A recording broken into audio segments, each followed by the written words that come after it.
ሰላም ወገኖች፣ ዛሬም እግዚአብሔርን ቃል ከእናንተ ጋር ለመከፋፈል ነው የመጣሁት። የማነብላችሁ ክፍል ማቴዎስ ምዕራፍ 5 ከቁጥር 1 እስከ 12 ያለውን ነው። ሕዝቡንም አይቶ ወደ ተራራ ወጣ። በተቀመጠ ጊዜ ደቀ መዛሙርቱ ወደ እርሱ ቀረቡ። አፉንም ከፍቶ አስተማራቸው እንዲህ አለ።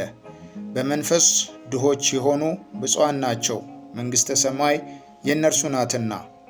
የሚያዝኑ ብፁዓን ናቸው፣ መጽናናት ያገኛሉና።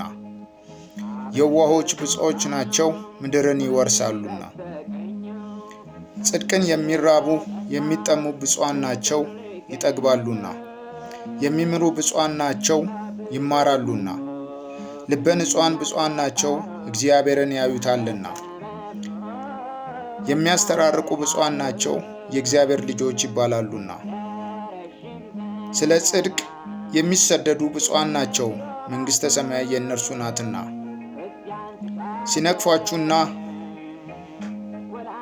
ሲያሳድዷችሁ በእኔም ምክንያት ክፉን ሁሉ በውሸት ሲናገሩባችሁ ብፁዓን ናችሁ፣ ዋጋችሁ በሰማይ ታላቅ ነውና። ደስ ይበላችሁ፣ ሐሴትም አድርጉ። ከእናንተ በፊት የነበሩት ነቢያትን እንዲሁ አሳደዋቸዋልና። ኢየሱስ ክርስቶስ በዚህ ውስጥ ስለ ብፅዕና ብፁዓኖች ማን እንደሆኑ ይዘረዝራል ማለት ነው። እና በመንፈስ ድሆች የሆኑ ይህ የመንፈስ ድህነት ስንል ያው ትህትና ያላቸው ሰዎችን ነው።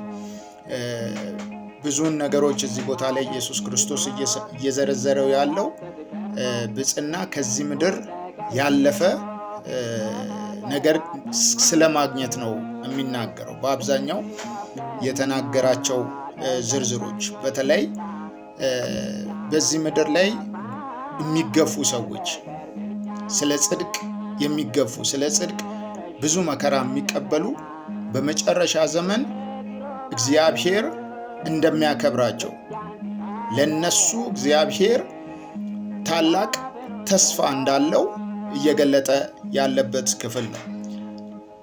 ዛሬ ብዙ ቅዱሳን የሚሰደዱበት፣ የሚሰደቡበት፣ የሚነቀፉበት ጊዜ ነው። ጌታ ኢየሱስ ሲናገር ዓለም ዛሬ ደስ ይለዋል ይላል፣ ነገር ግን እኔ ደግሞ እመጣለሁ፣ ያን ጊዜ እናንተ ምን ትላላችሁ? ትደሰታላችሁ።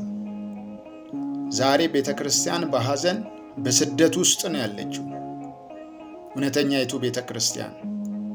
ነገር ግን ሌሎች በሐሰት በብዙ ማጭበርበር ውስጥ ያሉ ደግሞ አሉ። በእርግጥ እነሱ ቤተ ክርስቲያን እንላቸው አንችልም። ነገር ግን ስለ ክርስቶስ የሚሰደዱ እነርሱ ምንድን ናቸው? ብፁዓን ናቸው። እንደውም የማይሰደዱ ከሆነ ሐሰተኛ ነቢያት እንደሆኑ።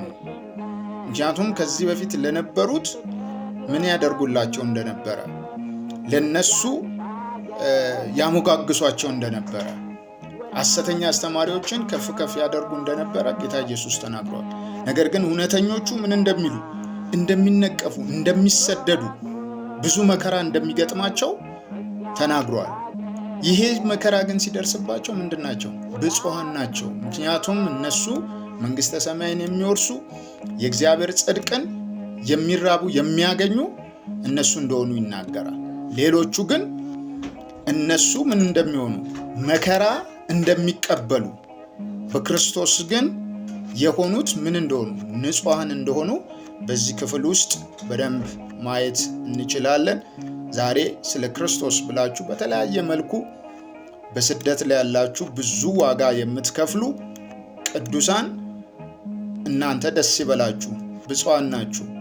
በምትከፍሉት መከራ ልክ እግዚአብሔር ለናንተ ደስታን፣ ለናንተ ፍስሐን አዘጋጅቷል። ይህንን ለማለት ነው። ጌታ ይባርካችሁ። ተባርካችሁ።